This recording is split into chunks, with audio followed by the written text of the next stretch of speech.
No answer, so you don't lose out on potential leads or customer inquiries. With our service, you'll never have to worry again about valuable leads slipping through your fingers. All of your missed calls will get an immediate response, meaning more conversions and higher customer retention rates. Plus, this automated process takes no time at all for you. Just turn it on and forget about it. Sign up now to start using missed call text back today.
Good morning, Grand Rising. Happy day. Welcome to the Tampa Bay Breakfast Club. I am Qiana. And I'm the one and only Mr. Edman. And we're brought to you by the New Image Project, better known as See that? Because we are redefining What's cool? Because smart It's the new gangsta. baby. Baby. And if you didn't know, now you know.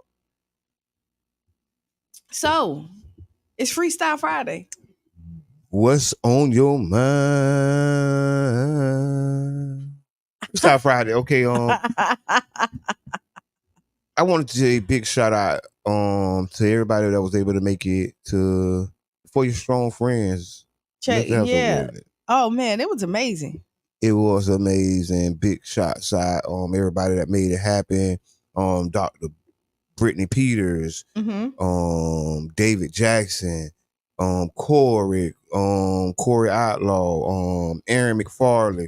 Big shots out to Matt Bird. Yes, Bruce Moreno, man. I mean, big shots out to you too, Qiana. Great job. You too. Yes, I appreciate it. I mean, the team came together. Like they usually do. And what I loved about it, it was organic. Yes. You know what I mean? It was definitely a nice atmosphere, and it was the beginning of something great. If I don't and say so. If you missed it, we're gonna have these conversations, talking about mental health. Like, are you all right? And we specifically was talking about check on your strong friends, the people who help people, right? Who help those who help others.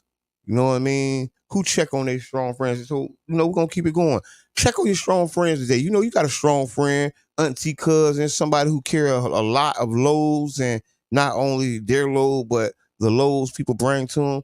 Call them and say, hey, y'all, thank you. Just checking on you. How are you doing? Right. For real. No, that's very, very, very important.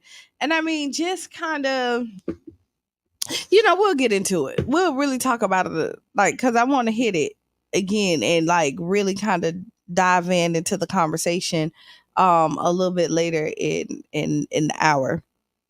But how was your week? Because we kind of took a hiatus this week. We was on, an official vacation, I would say. I mean, I was asleep, getting some rest. That was the week. Oh yeah, big shots out to NARAB and the president, Tamisha Darling. I attended one of their meetings. NARAB, if you don't know, is the Black Realtists of America. And they're not realtors, they're realtists. And I definitely invited Madam President Tamisha Darling to come in and talk about the realtists, man. Y'all got to learn about this stuff, man. If you don't know, now you know. And when is she supposed to come in? When we talk next time. Big shout out to John Bailey. Mr. Bailey, I see you out there, man. We're going to have John Bailey on next week as well. So y'all stick around, lay around for the sound. Oh, I was also at the foundation. Okay, what happened at the foundation? I think it was like a connection day or something. Big shots out to the Urban League. Urban League did their voting event yesterday, last night. It was also yeah, Urban League, y'all get with us, man. I hear y'all all over the radio, but I don't hear you on 99 Jams Carefesta Radio. Oh, that's what we doing this morning. I had to do it. If I don't do it, who gonna do it? Yes. Urban League, Pinellas County. Reach out to 99 Jams Carefesta Radio, get some of that advertisement put on this radio station. Community radio station, not the corporate radio stations. You gotta think about who you're spending with when you're spending with them. Holla back. Oh, I see you on the road today, so it's the applesauce. You didn't even touch the applesauce yet. Shit. People think you're cussing for real. Shit. No. You ate your applesauce? Yes, no, I eat some of it. I was just saying, I didn't even see any of it there. So yeah, extra drip. Did y'all hear about Mark Cuban going on the Breakfast Club with Charlamagne the God and DJ Envy? No, what happened? Billionaire Mark Rubin went in and he was talking about the black community. Okay, what he said? He said a lot. One of them, he said, well, it can be interpreted. The black community is looked at as competition, not collaboration. As far as getting to the bag. So yeah, I mean, can you elaborate? Well, he was really saying black people had each other's throat. Which is so you know what? Which is crazy is like we talk about it, and when somebody else can look at it and tell you, how uncomfortable do that make you feel? Because you know what? Like a lot of times, what goes in my house stays in my house, and you think that you're masking or hiding things, and then you're not hiding nothing. Well, that's what I'm saying, because you're looking at when other people be like, yeah, y'all ain't unified. Like, y'all really over here cutthroat. And now, is this just a black thing or is this an everybody thing? I mean, I think it's a sign of oppression. When it's like a dog eat dog battle, to fight to get to the top. That's a telltale sign of an oppressed person or oppressed people. And a lot of times when we talking about the black community, we forget to mention the decades of oppression that has set up the conditions that we got to survive in every day. And we just call it life. And the reality is a lot of these conditions are not placed upon any other races. We talked briefly about it last night, the stressors and the pressures that regularly attacks and, is put on black citizens every day. And it's called normal life. And we just gotta do better. Gotta do better, step hard and step harder. So we ain't stepping light. No. This is not a step light type of situation. You gotta step hard. You gotta step hard and keep it moving. So what else will happen in the interview? Did you hear anything else? Good morning, Emily. That was pretty much the top of it. I think he if people don't know Mark Rubin, he got black friends and his homies, and so he just interpreting what his partners bring to him. You know what I mean? Oh, what he just see, like a lot of people getting killed, a lot of people dying. Well, I don't think that's a black thing. It is. It's not. Statistically, it's not. And let me tell you why. Is that any race of people, you're going to see the crime in their demographic, right? There's white on white crime. There's black on black crime. And actually, statistically, there's more whites that's killing each other than it is blacks killing each other. Statistically, but even though they have more people, It's disproportionate in the black community because our community is smaller. But this is disproportionality is the thing. But what happens is you hear that narrative also to make it seem like we're monsters. No, that's not necessarily true. When you look at it, all races have white on white crime, Asian on Asian crime, because that's your neighborhood. We talked about it last night. You're more comfortable. You do more stuff in your backyard than you do in somebody else's. Yes, but like I don't like the narrative because when you look at it, it's not a narrative. It's the truth. It's not the truth. Because like okay, right now, in Child's Park, we're dealing with 2 kids that got killed over the last summertime. Right. That's not going on in the white community right now.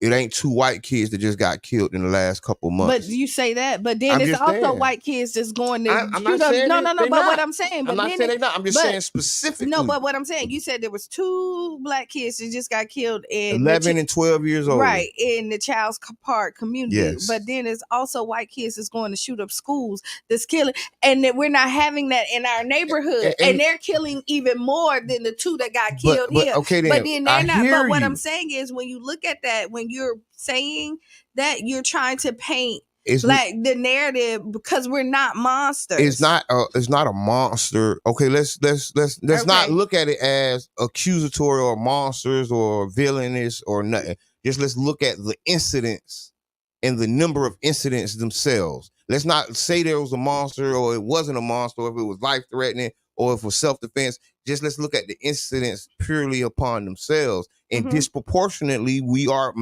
affected. You know what I mean? And we have incidents that can clearly show that right now. You know what I mean? It was no mysterious school shooting that happened in the last 2 months. It was summertime. You feel me? And so the reality is, last summer there wasn't 2 kids that lost their lives either. It was clutch last summer too. It was. It wasn't the same. It wasn't the same scenario, but yes, it was clutch. But we're more. And when I was a kid, it was kids getting killed during the summertime. And I can tell you that. And when I was a kid, there was some white kids that lost their lives too. This is what I'm trying to say. No, but what I'm trying to say, it's a false narrative that they're trying to make it seem like this only happens in our community. No, we only know about it because it's our community. Because I'm going to tell you this: if you go into a white community and you listen to it, they don't know about the 2 black children that got killed, but they do know about the white kids that something happened to them. So the narrative is that like it's all here just in the black community. You can miss me with that. No, I used to be on that. No, but it's a problem. It's a problem, but it's not a black problem. It's a human being problem. This ain't just. But you can't solve a human being problem from the black community. You have to solve the black community's problem, and then you can address the condition of the entire human. I have no we problem. gotta address our stuff first. I don't mind. That's what we gotta do. No. I don't mind addressing our problem because it's a problem. But what I'm trying to say, it ain't just our problem. Don't act like we're the elephant, like we're the unicorn of the society, and this only happening here. No, this is happening across the board. So what we can do is no. But what we will do is say, hey, I want to make sure that my community is more safe. It is unicorn activity happening. It is not unicorn activity happening. It's not. Yes, it is. It's not. It's unicorn activity. Call in if anybody want to join into this conversation. 727-637-2416. It's some special scenarios that are, uniquely to our community. And it's not like, okay, boom, okay, we can't speak on it or address it properly because it's a false narrative, and it's not. It is. It's not. Every narrative can be addressed as false, right? Every one of them. You can flip the pancake and say, hey, there's something wrong with it. But the reality is we have an issue. We have an issue. We've had an issue, and we know it. It's not just, because somebody telling us. We know what's going on. Yeah, we see what's going on, and we know we have a problem. And that's what we got to come to terms with. That's what that interview, and it wasn't Mark Cuban, it was Mark Rubin. Mark Rubin is the other billionaire. And it's just one of the things. And I think people. It's shocking to hear somebody. Because you want me to tell you, it is shocking when you hear. But again, people listen to sound bites. People listen to what everybody else is saying. And when I say this, I mean, no. When I look at this, you want to sit it. The narrative is that it's just black people. It's not. I love rap music. You love rap music, right? And white people love rap music. Okay, we all love rap music, but there is not a bunch of white rappers being murdered. There is not a bunch of white rappers being killed at 25, 23, and 24. It's not happening. It's only happening to the black guys. No, but it is a lot of white rappers that's committing I suicide. didn't say nothing. I didn't say that. No. I didn't say What that. I'm finna say, but how many white rappers are there? How many white rappers are there in the It's industry? disproportionate. It is disproportionate. So we talking about disproportionate. That's what I said from the beginning. But then when you look at it, the numbers is gonna be high. But look, it's okay for it to be disproportionate in the black community where you see black rappers dying because it's more. But now you say the numbers are different when I'm telling you more white people are killing each other than black people. Come on, you can't have it both ways, Jabbar. You can't have it both ways. No, what you're trying to do is conflate the two things, but you can't do that. No, because what you're there's trying one to do thing is, and there's another thing. Because I'm not talking about other communities' issues.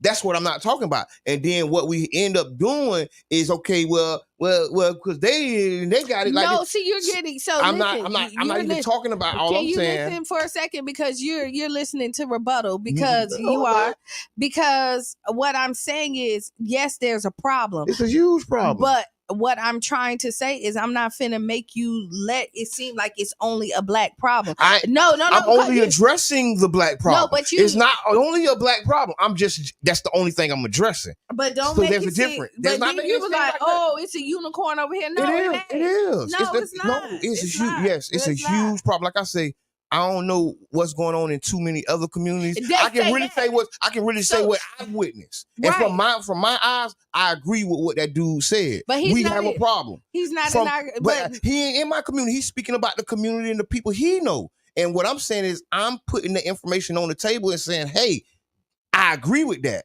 I'm saying, hey, I see that too in my community.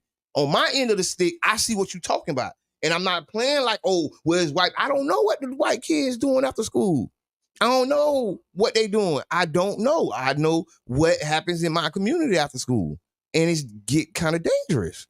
And kids in trouble. We got to tell them, hey, don't do this. Hey, get that and go do that. You know what I'm saying? It's certain rules we have to tell our children to survive by that other parents don't got to tell their kids. I agree with that, right? There's certain rules. So that's a unicorn problem. No. So let me tell you, everything is different in every community, right?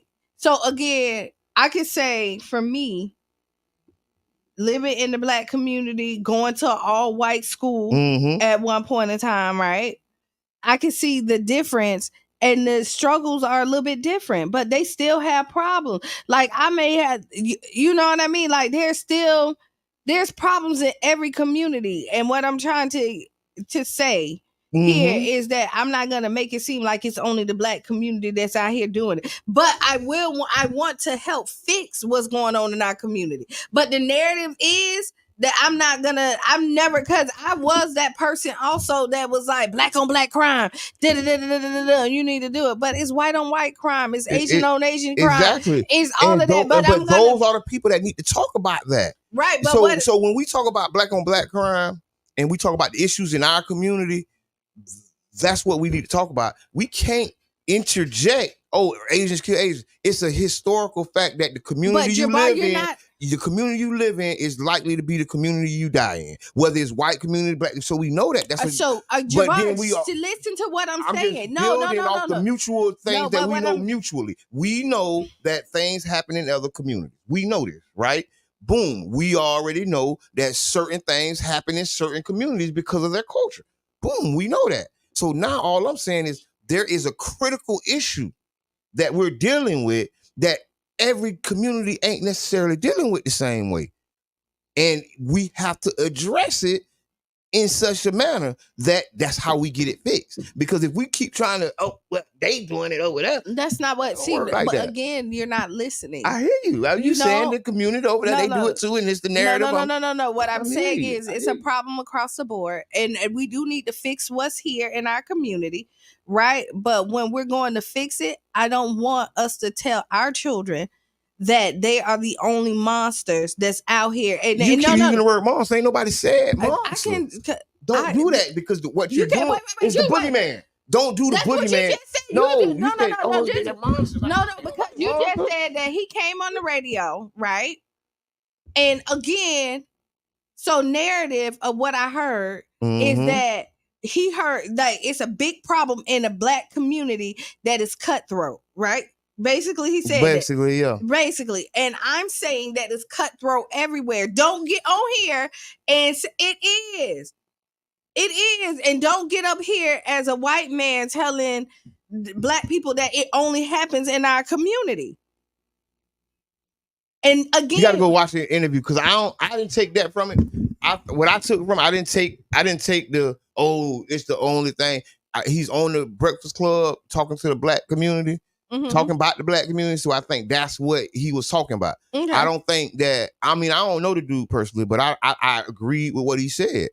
Because I see it. You get what I'm saying? I see the dog eat dog of the community. The position jockeying. I see it. It's all the same. And it leads to a lot of the things that we don't want in our community to happen. So let's talk about that because there is things in our community that we don't want to happen. Right? And I think we're kind of saying the same thing. We both want a healthy community, right? And we don't want kids dying in our community. We don't want it's so sad here. We had the 11-year-old that was killed by the 14-year-old. And those are two lives that will be forever, both of their lives are pretty much gone. You got the 14-year-old that's probably going to go to prison for a very long time. Yep.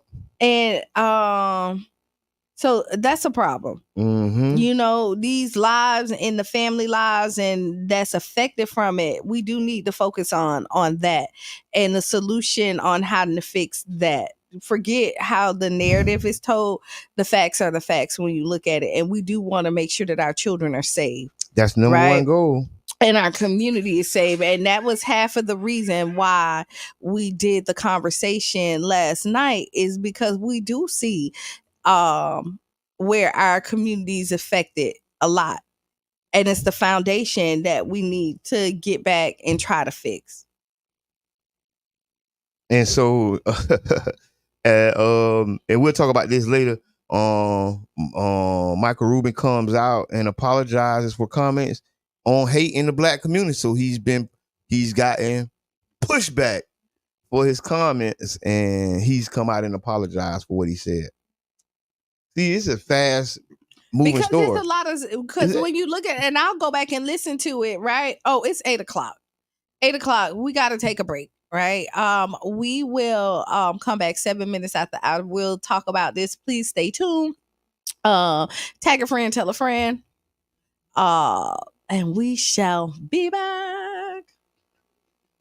A fresh young face to the top of Thai politics, and her party hopes new energy to restore its political fortunes. But the circumstances of her appointment are a stark reminder of how constrained the power of elected governments is. Today's book of the day is a book called Sweet Taste of Liberty. Okay. A true story of slavery and restitution in America. It's by W. Caleb McDaniel. I'm sure Brother Yubi, if he's on, he's going to make sure this one gets into the chat, right? So just very briefly, it says, in April of 1848, Henrietta Wood, an enslaved woman, was taken from her home in Kentucky, a slave state, to Ohio, a free state, and given her freedom papers. In Cincinnati, Wood later recalled that she had her first, quote, sweet taste of liberty. In 1853, 5 years later, she was kidnapped forcibly and taken to Kentucky and re-enslaved. Wood was ultimately bought by a cotton planter who took her to Texas, where she would remain until after the Civil War. A few years after she was freed for a second time, she returned to Cincinnati, determined to seek justice. Wow. I'm not going to tell us how it ends. Yeah. But it's a fantastic ending on it. The book was a Pulitzer Prize winner. Okay. And it changes the way, I mean, this is money-making motivation Monday, right? Yeah, it is. It changes the way we not only see the institution of slavery, but it changes the way that we see agency of formerly enslaved people. Okay. When they say she sought justice, She took him to court. Okay. And then what happened? We got to get the book. Dun, dun, dun, dun. Dun, dun, dun, dun. Right? But she did. Yeah. What we sometimes miss, there's a really good book by Nancy Van Dusen. I'll bring it in. It's called Global Indios. Okay. And all it is an account of court cases that were filed in international court in the 15 and 1600s by indigenous people who were suing for their rights after the new laws of Burgos was passed. It's 1543. Yeah. So I love to see they that. took people to court. Yeah. Not just that. There are cases of the enslaved and formerly enslaved in Alabama who took white people to court and won. Okay. Tell you one case, and then we'll hop off. There was an individual who was pestered by an overseer. He was an enslaved man. Okay. African man. Pestered by an overseer. Overseer attacked the man. Brother got a knife, stabbed the overseer to death. Took it to court and won. Wow. In the 1850s. Wow. Yeah, you don't see too many of those cases. They won't tell you that. Yeah, you don't see those cases. Yeah. But we're people of justice. Yeah. So we didn't ever look necessarily for extrajudicial punishment. We took the people who harmed us when we could to court. Right. And argued our cases. Yeah. This is an enslaved man who kills a white overseer by stabbing him to death. And then you know what? They highlight the cases that we lose, because we always hear about the Dred Scott decision. Oh, yeah, definitely. Like you hear about that case. Plessy versus Ferguson. Plessy versus Ferguson. You hear about these cases that we went to court and lost, but you don't hear about the victories that we had. Oh, yeah. So why would you hear only about the ones we lost? Because it discourages you from filing lawsuits. Duh. Come on now. They telling you can go to court and win. Good. Then everybody be like, you ready to go to we court? We got a whole bunch of smarter young. I'm taking them to court. Yeah, so and the sister in our AAVE. Come on now. The coat. And there you go. Sister Henrietta Wood is truly a heroine. And her story definitely needs to be read. So if we can, Sweet Taste of Liberty, a true story of slavery and restitution in America by W. Caleb McDaniel. Today's book of the day is written by two of my heroes, one of my really, really big heroes. The book is called Consequences of Capitalism, Manufacturing Discontent and Resistance. It's written by the great Noam Chomsky and Marv Waterstone. I don't want to give this one away because it's one that I think everybody should read. And Qiana would say, I would say it's a fantastic read because I always thought every book is a fantastic read. Because reading is fantastic. No, I heard you say one's like, no, it's a horrible book. Don't read it. I did, probably. I remember you saying one of them was just hard. It was hard. It was a good book, but it was hard to read. But I knew this was going to be a little different because he said really, really. Okay.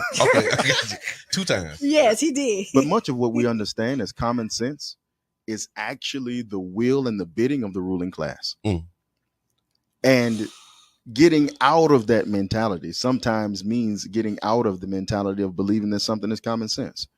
I mean, there was a book by Defarge that was written. It was called The Value of Being Lazy. Okay. Right? We live in a society that teaches us that laziness, quote unquote, is one of the most disgusting traits a human being can have. If they're lazy, if they don't feel as quote unquote industrious enough, meaning if they don't want to exploit themselves at the point of production.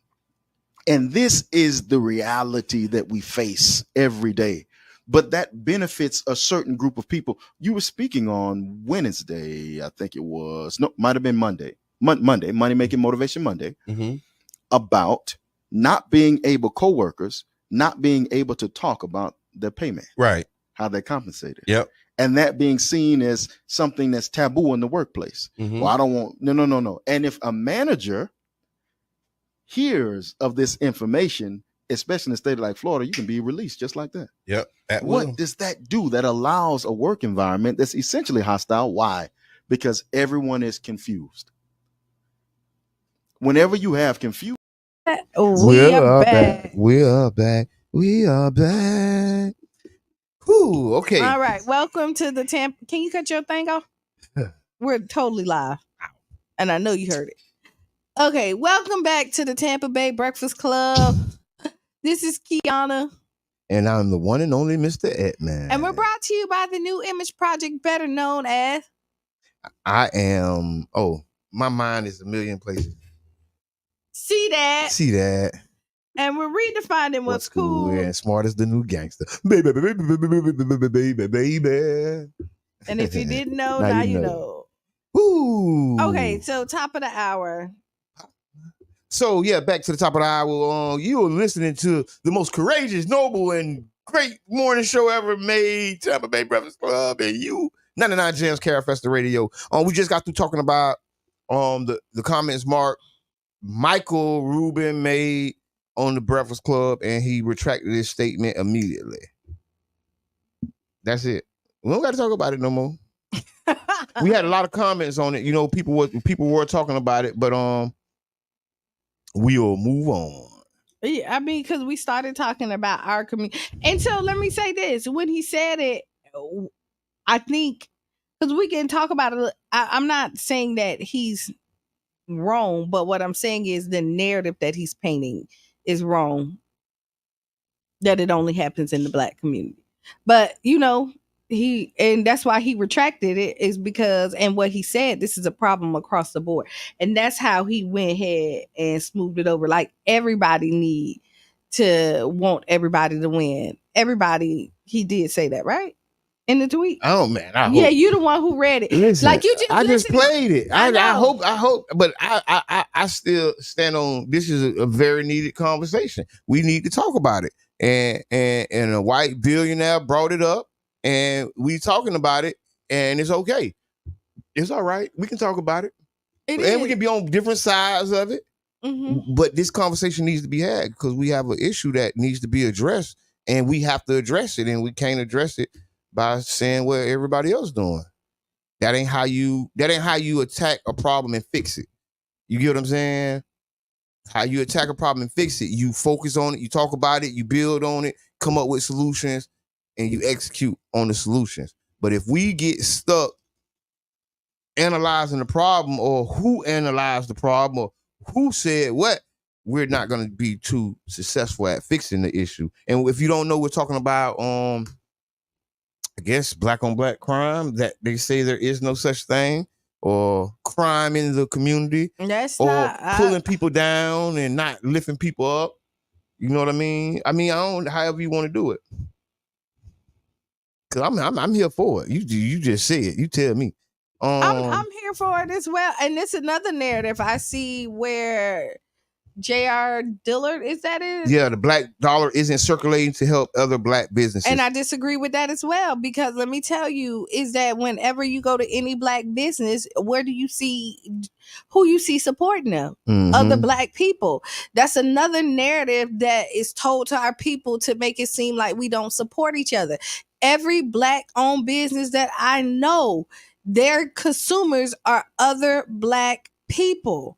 Right now, you may not like how many of those dollars come to you, but they're coming to you. But I think that's what the conversation is. I think the conversation, and I might be wrong, JR, you tell me, but I think the conversation is about how many black dollars is spent with the black. Like, okay, we are the black radio station. Mm-hmm. How many black businesses spend money with this radio station? If you're listening to 99 Jams, how many of your businesses have bought an ad or underwritten a show? Look, because it's not an ad. It's underwriting. How many black people listening to my voice has underwritten a show? How many black people have sent a star to the Tampa Bay Breakfast Club Facebook? See what I'm saying? I'm talking about businesses we talk about, businesses we don't talk about. Right. As a whole. So let's talk about it. As a whole. Mm-hmm. What kind of support has the black radio? This is really one of only two independent black radio stations here in St. Pete. Is 99 Jams, is 99.1, 90 Black Power. Okay. Mm-hmm. Those are the two community black radio stations here. Let's talk about how many of the people listening to my voice, me included, has supported. How many have given some money? Mm-hmm. How many people have donated stars? Mm-hmm. How many? Yeah. Is it enough to take us to the next level? Is it enough for us to stand where we at? Mm-hmm. You get what I'm saying? And that's the point, like, I feel he's making. We need to help each other to the point where we take each other to the next level. So I agree with you. I agree with you on that. Right? Mhm. Because when I read the statement, like I say, there's all, and let's say this, the ads that we do get here are from Black people. The underwriting. The underwriting that we get here is from Black businesses. And what I So said, white people too. I'm just now saying. you just said I'm it. just saying. No, I'm no, just no. saying. Okay. I'm just saying. But I hear you. Okay, I ain't gonna start no mess. Because you finna do it. I Because said I ain't gonna start no because mess. when I just And said you this, with the shit. no, because I am. Because when I just said the same thing, you said, "Oh no, That's why I ain't gonna we're do not that. gonna talk about." That's why I said I ain't gonna do that. Because I'm not gonna do that. Because this is what you do. If I say left, you gotta Right, go right. right. I And told if you I to go right. you gotta go left. Well, two lefts make a right. Oh, Lord. Hey, Anisha says, since when is 99 Jams a Black radio station? Don't you do that in public. Don't you do that in public. When has it not been? 99 Jams Carol Frester Radio does not support that message. I'm just messing with you, Anisha. Hey, next subject, man. Who are the owners of 99 Jam? A Black the community. You the owner. It's you. No, she's not the owner because she donate? Like, I listened to it like you just said that. No, this is a real conversation. Like, you say no. No, because a Black man owns this radio station that works really hard to make sure that this radio station stay up so that we can have these open conversations. There's not no other race that's coming in here that's doing this station right here. So what I'm not gonna do is let it be is if like the Black community is not funding this. Now, do we need more? Yes, we do. Now, do I see other businesses like Jabbar just said when we started out at the beginning of the show, he hears the ads on other radio stations from the Urban League, right? And we invite the Urban League. We do a lot of stuff. Underwriting shows that, yes, we would definitely love. Foundation for Healthy St. Pete. I'm calling names out today. See, we ain't just talking about the stars in the sky. I'm talking about you. Shop with this community station. Underwriter show. If you love what we're doing, and we're talking about supporting and lifting each other up. So the owner of 99 Jams is Donald Jackson. Okay, so and I definitely thank you because I think what the problem is, what we are conflating is, if I'm driving the car, it's my car. No, it ain't my car. It's somebody else's car. But I'm in it. When I'm driving the car, you can get in with me too. I'm going to come pick you up and we can go somewhere. I don't know. I'm just saying.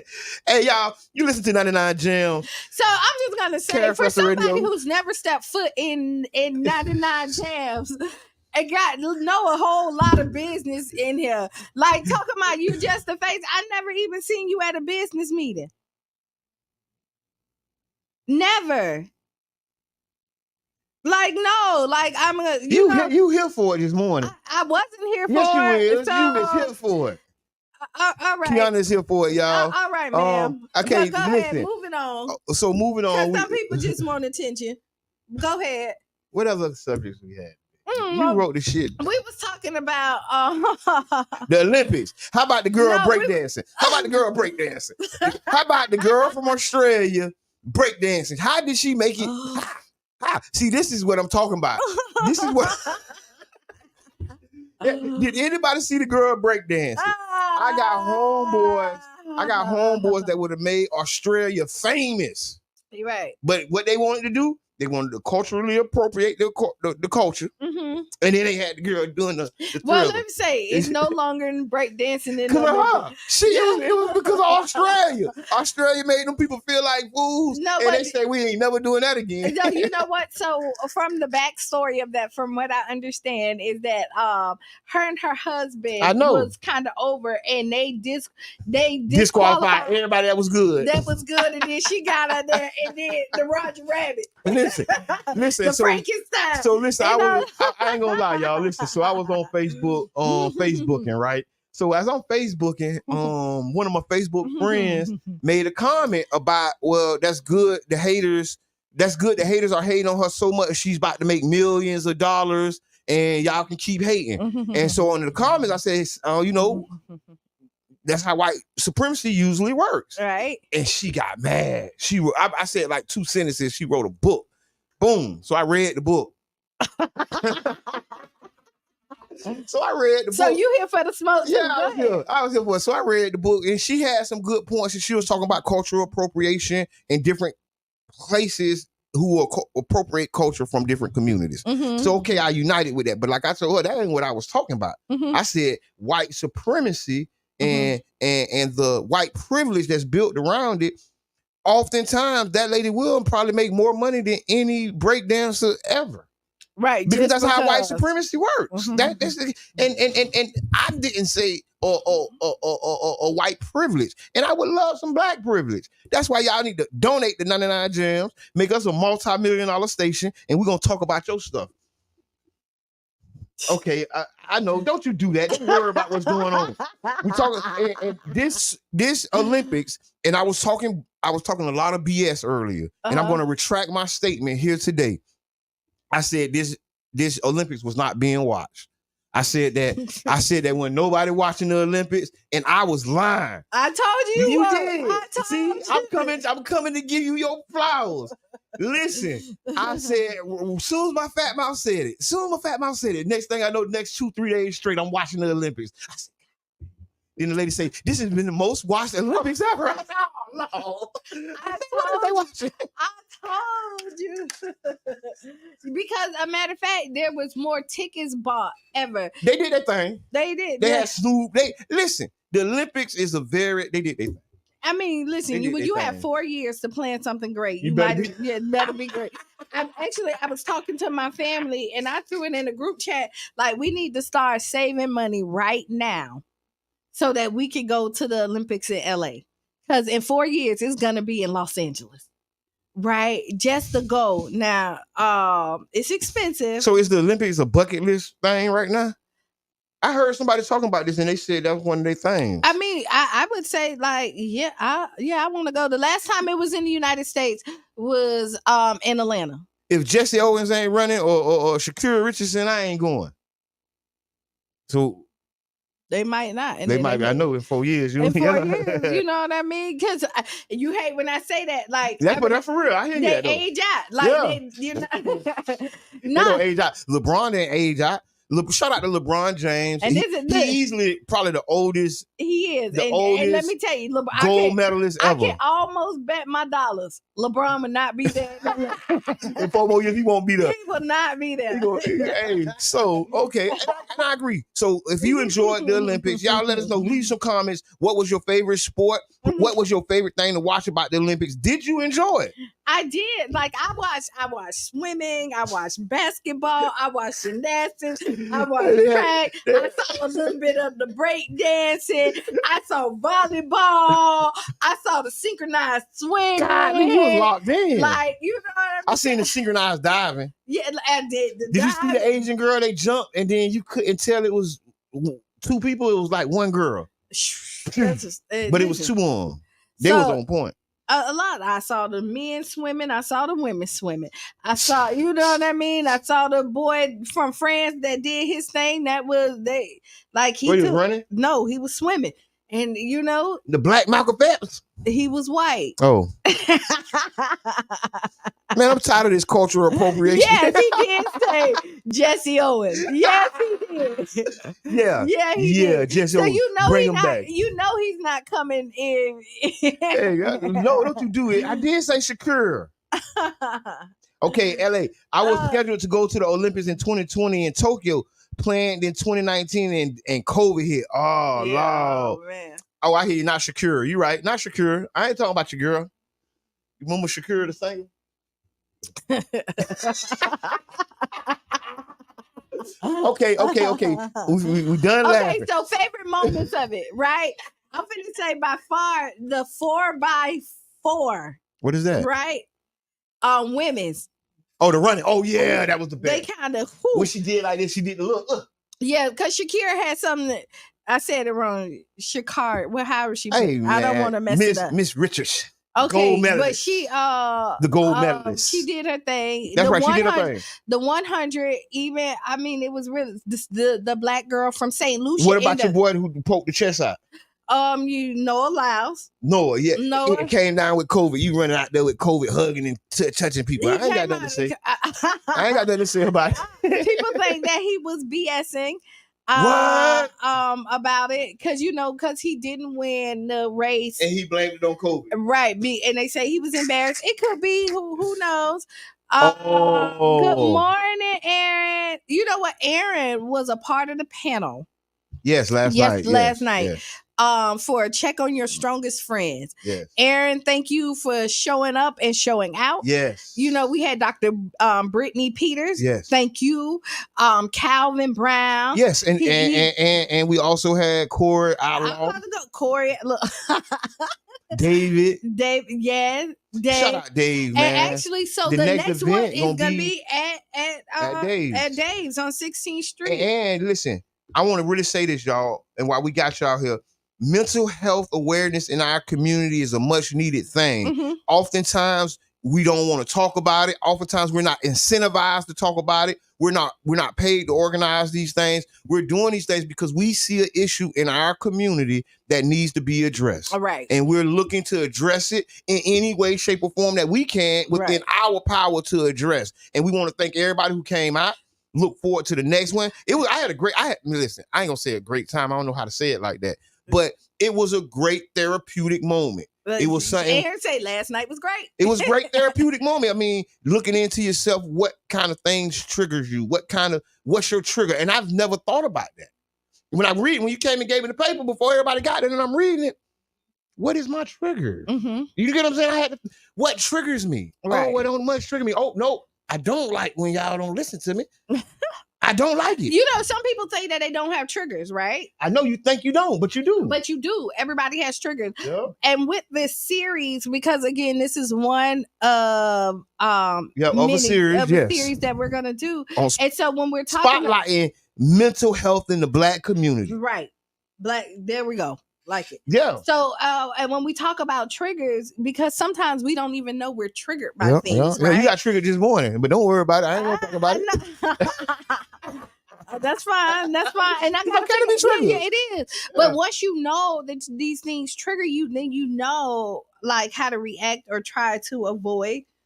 And know that this is the things that bother you. Yeah. And like I gave an example is that like somebody could be drinking a red Red Bull or just drinking a Budweiser. Just use that, or Red Dog, whatever, some type of beer. And as a child, your mother or your father was really abusive when they drunk that beer, Red Dog, or the alcohol, and it's triggering. It's triggering, and then you could be somewhere and somebody drinks it, and you just get into defense mode, and you don't even know why.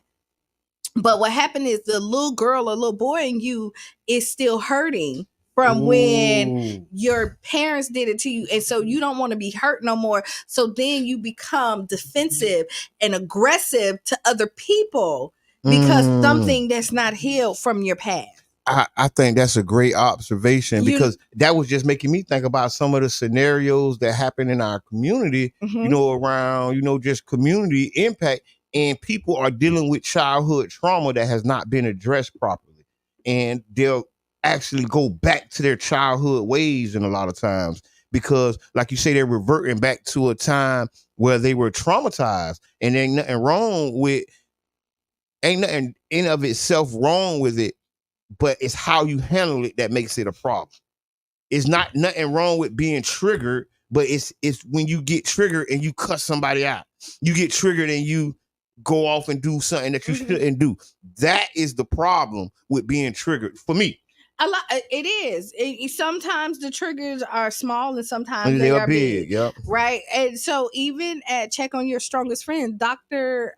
Brittany Peters was there. And she had some of her staff there, and you were signing up also to, if you wanted to some get clinical help. Yep. They were out there for you. And so what this will do, if the series is want to start conversations, girl. Oh, you just see that. You're right. I just said it. You're right. Something triggered us earlier this morning in the show. Yes, we were triggered. That talking about that doggone white boy, talking about that doggone, but he was right. Don't worry, we ain't gonna go with that. I ain't gonna re-trigger you. It's not that he wasn't right. I didn't say that. That wasn't the trigger. You still triggered. No. Yeah, that's a trigger. So listen, because that is. It wasn't that he wasn't. Never mind. I want to hear it now. But back to is that so with this series that we're doing, we want to start the real heartfelt conversation, right? Get you thinking. If you were there, you got a survey of 5 questions. And all of it was to make you think, because a lot of times we don't think about these things. Yeah. And so we're not aware of them. And then once you come to these series, and I hope everybody kind of show up in the community, because again, it's for our community. And then it opens it and show that having therapy, having group sections like this is okay. It's healthy. And it's bringing the village back into our community. That's what I like about it. Right? Yep. Because making us a village again. Right. Because we really do. In a lot of neighborhoods, some of us don't know our neighbors. That's right. You don't know your neighbors next to you. And I knew all my neighbors growing up. Yep. Right? And I think it's disconnectivity. And we're trying to bring the connectivity back. Yep. And I definitely want to thank everybody that came out for your strong friends. We did this because, there's a lot of issues going on in our community. We definitely want to help address. We always talking about mental health. So we want to be about it. So, and a matter of fact, I'll post the questionnaire. Yeah. We'll post the questionnaire because it's something you can really deliberate on or think about later. Because it makes you think. It's some questions that, for me, I don't ask myself regularly. It's some things. Big shots out to everybody that came. It was an amazing event. And just to say, we also on there, like, what does self-care look like? Listen, it asks you all the questions. That's why I say you did a good job with that. That's why teamwork makes the dream work, because I wasn't even thinking about that. I swear, when you called and said, we need a questionnaire, I'm like, what is she talking about? But yes, it was a great job. I was like, what do you mean a questionnaire for what? And then, and I just pulled it up. Like, what do you y'all know I can't see. Get here. The first question. And I wrote them all out, so I should know. Okay, on the first, check on your strong friends questionnaire. Do you know your triggers? If so, please name some. So, do you know your triggers? The second question, what do you do to relieve your stress? What do you do to relieve your stress? The third, what does self-care look like to you? Right? What does the fourth, do you have anyone that could be considered a safe place to be vulnerable? Yeah, do you? Okay. And what's your attachment style? Is it A, anxious and preoccupied? B, avoidant and dismissive? C, disorganized and fearful? Or D, secure? And mine was, I was a mix of all of these. I got because we actually it's went a bundle in and what we did on here, what I did is actually describe what all those attachment styles was. So, and that was a good thing, because I never really analyzed or looked at that. No, it wasn't. And it's tough when you think about it, but because there's a lot of stuff that, because we're, again, it's an onion here. Like, I can use the onion, and once you start to unpeel it, it's a lot of stuff that makes us do the things that we do. Ooh. Go ahead. Qiana, I think the most important thing I learned was it starts with me, and to focus and take care of me first. But the childhood one hit home. Yes, that hit home. Brother John, in the Nation of Islam, we have a study guide that teaches us the importance of being able to rise above the emotions into the thinking of God. Miss Peanut, you just said he was right when Q clip and you talk about, I ain't say that. What are you talking about? What are you talking about, dog? Okay, he right. All right. I be wrong sometimes. Okay, we just did that. LA Keys sounds like a much needed conversation. Yes, brother, it was a deep conversation. We welcome people to come, because what it is an invitation to maybe express yourself or learn something that you never learned, and talk about, like I say, mental health. We need it, y'all. We always talking about it. We waiting for some Superman to come down and save us. we are Superman and Superwoman. Right, and we want to save ourselves. And we must save ourselves. And what we want to do is give ourselves permission to be our authentic self, right? And a lot of times we feel like we can't be who we want to be, right? Yes. And so being able to do that, and like this series we're gonna have where the panel is only gonna be Black men, or right? women, and all women, and we're gonna listen without any rebuttals, because a lot of times when people talk, you rebuttal them because you want to get your point across. I'm triggered. Because you talking about me. Okay, no joke. All jokes aside, for real. We gonna do it for the community. We looking to build a community one step at a time. So we ask y'all to join us. Our next mental health series will coming up. We're gonna do it at Dave's, and it's gonna be on a Sunday, not during the week. Yes, because we were so into it, we didn't want to leave. Big shouts out to the Enoch Davis Center staff. We apologize. We didn't mean to stay 5-10 minutes overtime. It was like, time to go. Time to go. Get on out.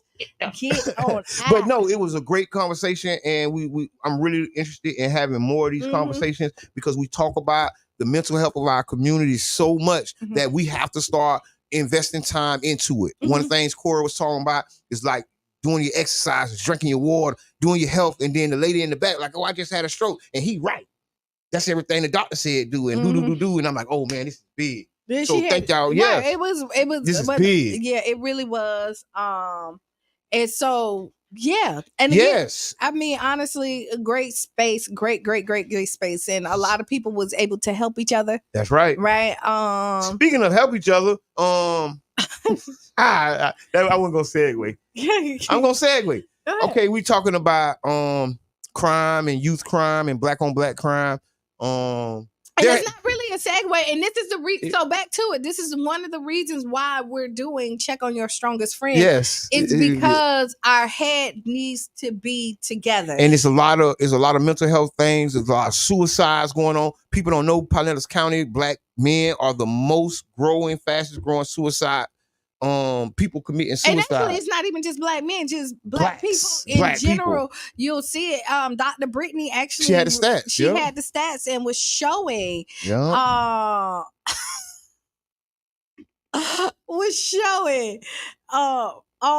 the stats that was out there. I can find them. Yeah. When you right, you're right. Now, hey, you're right. So we also talking about crime in the community. It has been a hectic summer, to say the least. Yes. Right. And some of the issues that we're facing in the community ain't gonna be addressed properly until we address it. So that's what this is about. I agree with that. And that's how we're looking to approach it. We don't want to keep losing children, keep losing family members, and not properly healing when we have trauma. And so just addressing it and helping people get the tools and learn the resources to address their trauma. That, and then we definitely want to bring the village back, right? Because parenting it is a community sport. Well, a team sport, I would say. It's a team sport. And like when we're nurturing and trying to do a thriving community, we have to work together and have a common goal and have safe people that we trust that can help carry the load when we can't do it ourselves. Yes. Right? We know that there's a lot of working parents. We know there's single parent households. And some of those are 2-parent households that still seem like they're operating as a single parent household because everything is so high here. And so there's still absentee parents in the household because everybody's working overtime to make sure that things are taken care of. Parents in the house. Right.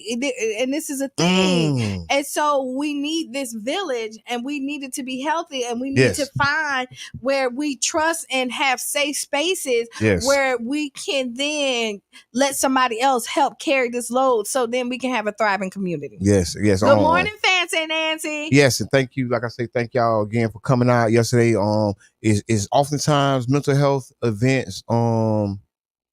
Mental health events aren't the ones we talk about. Mental health events ain't the places we go, but it's something that's needed. and definitely thank y'all. What did you say? Read this last comment. What? So so in other news, and it's sad. I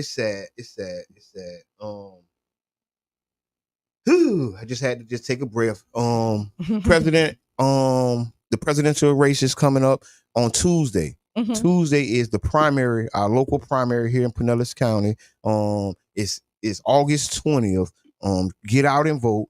Have your voice heard. Right.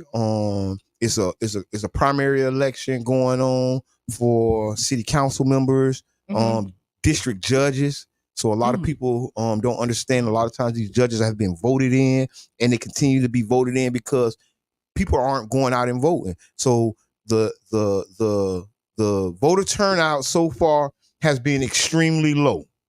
Right. It ain't popping. It ain't been popping. And I ain't talking about how the Olympics weren't popping. I'm talking about really not popping.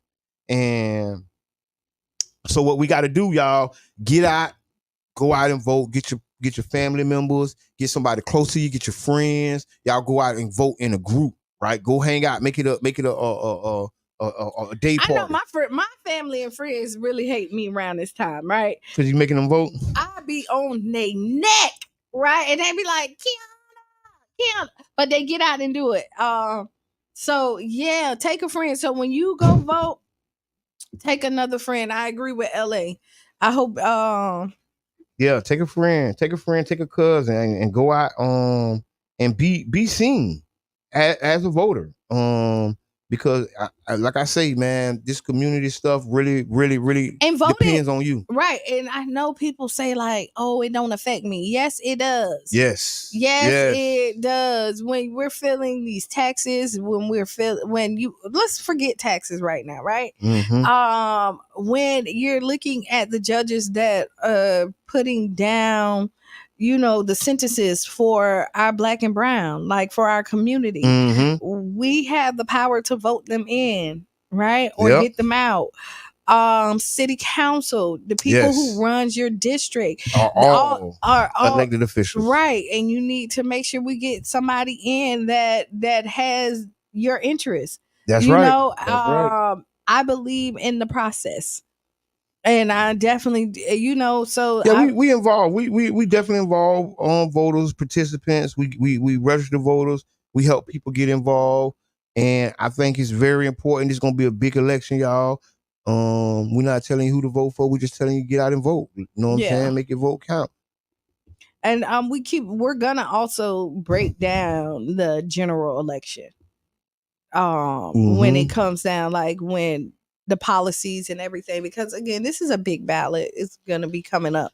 Okay, Brother John say we got 6 voters in my immediate family, and we're having a ballot party this weekend. That's what I'm talking about. And we need to make that it's like, honestly, let's do something. Let's do a ballot party for the general across the board. Like, let's do one, and then for the mail-in ballots, people come out, and then we can have a day where we sit down and really go over the ballot and do and talk about it and let people make informed decisions. That's right. And also, it's early voting right now. So get out. Thanks, Mr. Reese. Get out and go vote, man. Early voting is happening right now. And then I might go today. That's right. I might just go today. Let's go. Let's have a party at the ballot, y'all. I mean at the precinct. And then for everybody that's listening, your college students who left, make sure that they get their mail-in ballot. That's right. And if you're a college student here, you can vote. This is your home. Yes. Clock in. Aaron says 28% of people showed up for the last election, and 28%, I hate to say this, is a strong number. Sometimes it used to be 17 and 16%, depending on what district you in. So y'all, let's get active, man. Let's get active. Yeah. I mean, listen, today has been filled of a lot of stuff. This is definitely Freestyle Friday. Yes, and yes. Do we have an Ask Qiana? Yes, we do. Dear Qiana, I ain't voting for none of these. Oh. You're so funny. Okay. Ask Qiana. Ask Qiana is brought to you by One Community Grocery Co-op. One Community Grocery Co-op. Once y'all go find one St. Pete One Community Grocery Co-op on Facebook. Mm-hmm. You ready? Yep. Go ahead. Dear Qiana, I've been struggling with my weight lately, and it's starting to affect how I feel about myself. I'm worried that my wife might not find me attractive as she used to. How can I address these concerns and work to improve my self-esteem and my relationship?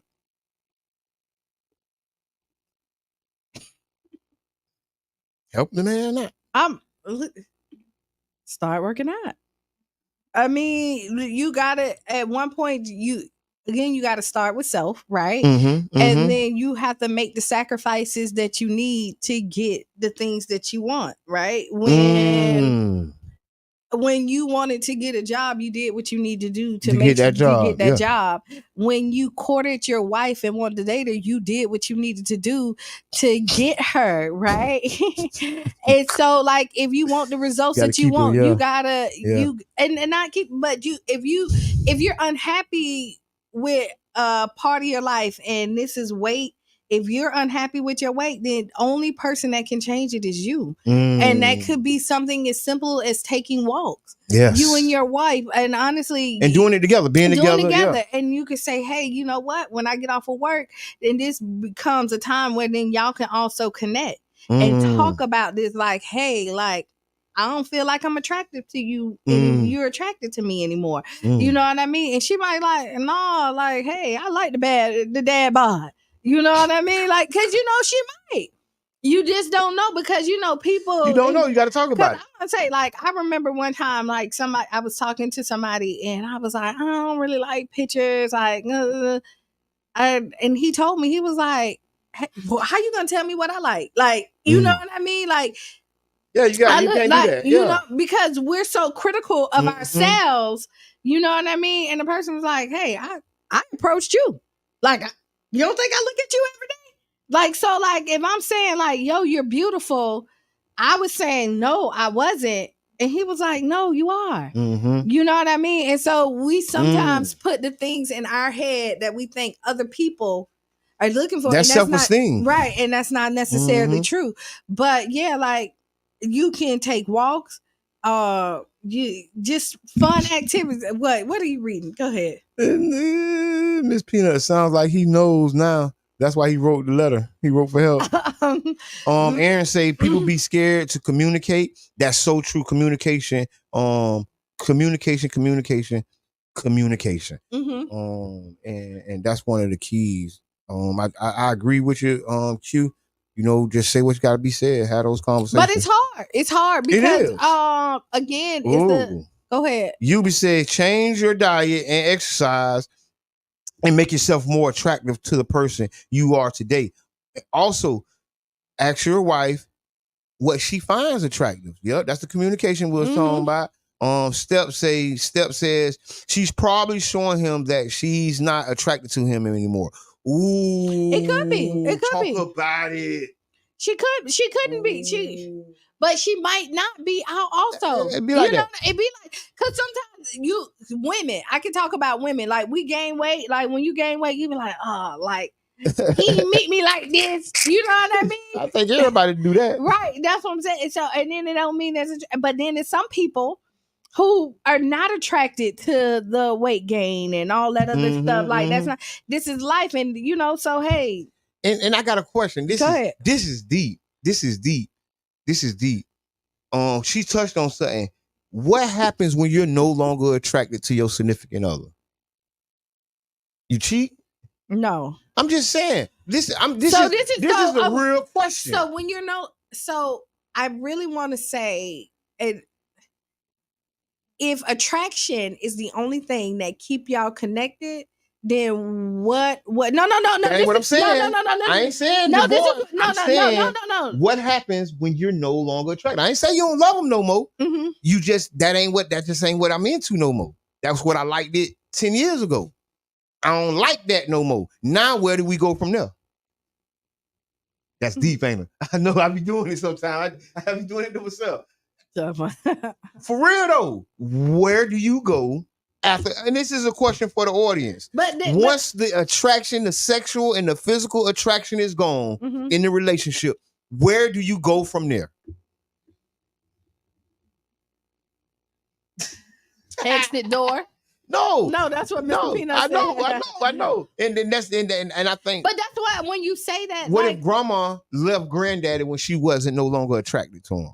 But that's what I'm trying to say. That if Nana wouldn't be there right now. It wouldn't be Nana. But what I'm saying, so going in there, and I get where you're going with this, but I'm gonna say is that like, if physical attraction is the only thing that's keeping you there, then what did you have? Because I'm not always going to be attracted to my partner, because when I don't like you, I don't really find you that attractive. But that doesn't mean that I leave at this point. You know what I mean? I hear that. So it has to be, what is your relationship built on of substance? Because did you have a substantive relationship? And this is what I'm saying. So now you need to reevaluate yourself and see what was your foundation, because attraction comes in different ways. Like somebody who keeps their word is way more attractive than somebody with a six-pack. You know what I mean? Listen. Somebody that I can depend on is way more attractive than the person that, and this is just me, because when I'm looking at building my foundation and somebody that I'm spending my life to, I know that you're going to change. Like, but you don't sign up for the change. You do sign up for the change when you say a lifetime. You do, because you know that that's the fine print. No, that ain't the fine print. Don't nobody think that the person they're with is going to drastically change. No. You know. In any way. No. Let me tell you. You sign up.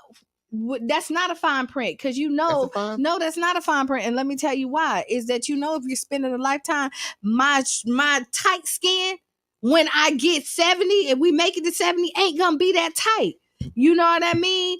The endurance that I had right now, you see it. We don't have the same endurance that we had when we was 20. Who? I'm just joking. Listen, let me get to some of these comments, because they coming in. Thank y'all so much for tapping in. If you're listening on Facebook, if you're listening on the radio, yeah, we talking about this is Ask Qiana. Homie gained a little weight, and he wondering his wife don't find him attractive. And this is a hot topic right now. Steph say, if I'm not attracted anymore, it's okay. We will still be together. He could have been more of my best friend, because that's how I fell in love with him. Anyway, that's good. We had a friendship. I love that. Aaron, talk to him, Qiana. LA.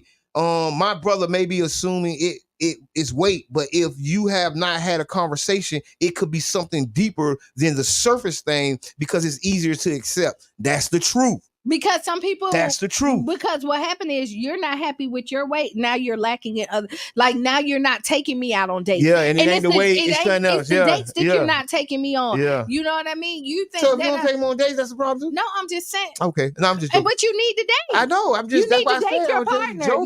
No. That's serious. Go ahead. If all you have is physical attraction, you don't have a solid relationship. Yes, you be I ain't gonna read that one. Okay, and I really think that the message that you giving off is so spot on. You right. We gotta be more deeper than the surface. And then just my question is, what happened if you ain't that deep? But if you ain't deep, everybody want to be deep, but what if you ain't deep? I'm shallow. Then you're that person, and then and what's gonna happen is no. So then you that person. You're that, like, I can't, like. That's right. You're that person, and then what you're looking for is searching for something. You're looking for the unicorn, right? No, you're gonna look for the unicorn. So you trade your old in for something new, and you get new problems. But ain't that's what we're doing? Ain't that's what the society has us aspiring to? Not everybody, but this is large. But see, this is why we need to change the false narrative. It's told to us, because when you have something of stability, you see growth. Right? Ellie say, if you shallow, go ahead and pop the balloon. But it's told so that you don't have that stability that you need to grow. When you look at all successful couples, right? Mm-hmm. And you look at what they're doing, they had longevity. They stuck in regardless of what you looked and didn't look like. Go ahead. So Miss Peanut say, Why does he have to be assuming? He wrote and said she's not happy. Why are we twisting it instead of dealing with the subject matter and a hypothesis? Lose your weight is easier than said than done. Get healthy and remove the strain from your relationship, and most importantly, becoming healthy to save your life. So I don't think we twisted it. He said that he think his wife. Look at it again. I think he said that he think his wife is not attracted to him, and that he wasn't quite sure. He said he been struggling with his weight lately, Mm-hmm. and he think it's starting to affect how he feels about himself, and he worried about if he's not making his wife attractive anymore. He's worried about it. So he still haven't had the conversation. But it goes back down. If you're not happy with yourself, because it starts with self, you can't make anybody else happy if you're not happy with yourself. We talked about it last night. Put your mask on. And so, again, regardless, you can't be your best version of yourself if you're not showing up for yourself. Yeah, put your mask on before you help somebody else. Right. And so if you're not happy with your weight and it's affecting everything else, then you have to do something about it. Right? You have to do something about it. That's you have to do something. And like you said, your health is a reason. And health is wealth. And so it's been an amazing. Ask Qiana. Ask Qiana has been brought to you by the One Community Grocery Co-op. One Community Grocery Co-op. OCGC.org. And yeah. Just go ahead and slam the door on that. I know, my bad. I'm just watching the time. We got 7 minutes. Yeah, I want to talk about something else. All right, but go ahead, something else. And it better be something else too. You better have it. You better have it. Cause you better have it. And it better be interesting. It better be good. It better be a home run. It better be you better knock it out the park. Y'all ready? Yeah, we ready. As if you ready, since you want to talk about it. I ain't ready. I know you ain't. I wanted to talk about the coming presidential election. Mm-hmm. Biden Harris. They made their first appearance together since the unification of the Democratic Party. I think, did they unify? And so I really want to know what people feel about this presidential election. How do y'all feel about the Harris presidency coming up? How do you feel about, what kind of race they finna have with the former president, Donald Trump? Well, I'm going to say what this president race, when Harris got in, it shook it up and it started more conversation. It brought the election alive. Yeah, it did. I agree. It interjected some energy into the election. I mean, it was dead. Listen, you've seen a lot of people, you know what I mean? Like, do we really? It was hard to even talk about it. Right, it really was. And now we're at the point that you see the conversation is making people really think. You see people who, for it, not for it, for Harris. You got a lot of concerns, a lot of people that saying throw caution out of the wind, so I'm happy. I'm happy with it is because, again, I think we're going to see a big turnout for this election on either end. You know what I mean? You think so? Yep. So you think it's going to be a big turnout? Yep, I do. I really, really do. I really do. When I don't think it would have been such a big turnout for Trump or Biden, because it was like, who really wanted to? Now we're going to see some people going to want to keep it with the old white man in office, so they're going to go out, and then other people going to go out and vote because, I'm glad you said that. I was talking about this last night. President Obama was what gave birth to Donald Trump. If it was no Obama, it wouldn't be no Trump, right? And right now, if it wasn't a President Trump, it wouldn't be a Harris presidency. Because I think it is. I can see that. I think it is pushing everybody to their extremes, because Trump is a very extreme candidate, and And But Vice you know, President Harris kind of extreme when you think about it. She's the first woman, first black woman, first Asian woman. Listen, That's honestly, extreme. so kudos to Obama, right? With this starting all this mess. No, it ain't even the mess. He made, because you think that the first black president, right, only motivate black people. No, he motivated Trump to say, "Hey, if a black man can do it, I can do it." You know what I mean? Regardless, because you look at people who think just because you of another race that they're still superior over it.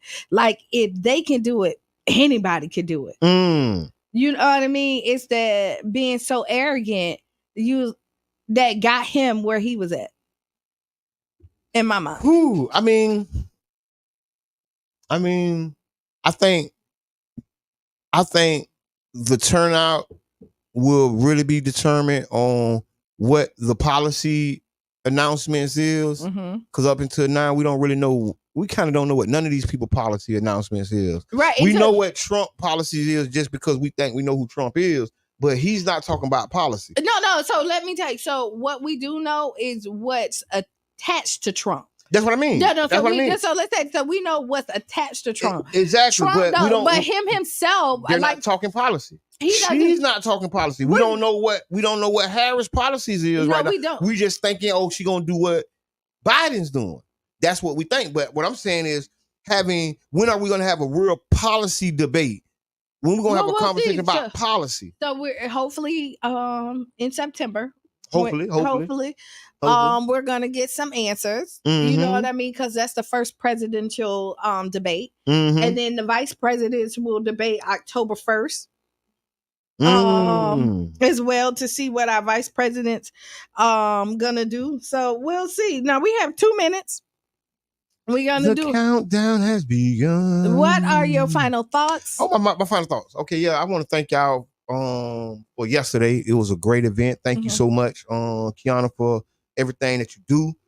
Thank all the panelists that came out. Thank everybody who attended. We're gonna keep doing these special events, whether it be mental health, whether it be voting, whatever it is. Y'all keep supporting. Thank y'all so much for watching. This has been a great show. We're going to see y'all next week. And make sure you vote. Early voting is happening right now. Tuesday is the primary election. You heard it here first. Go out and vote. You can early vote now. And Tuesday is the primary election for the full vote. Go. Yes. Okay. Yeah, stay tuned for the Tampa Bay Breakfast Club, right? Get involved. I hope what we did do today is give you something to think about. And so that is very important to me, that we spark conversations that's never been had or uncomfortable, and make it comfortable to have these conversations. Thank you again for everybody who came out yesterday. And I'm so sorry. It is 9:00. So be the change you want to be or see, and stay tuned for Sister Hughes. Lose your shoes, shot all around the house. And we'll catch y'all on Monday. That's probably Mr. J. Convention, War, Peace, and the Presidency. We're expanding to 2 hours daily. We also have job openings at Democracy Now!, currently accepting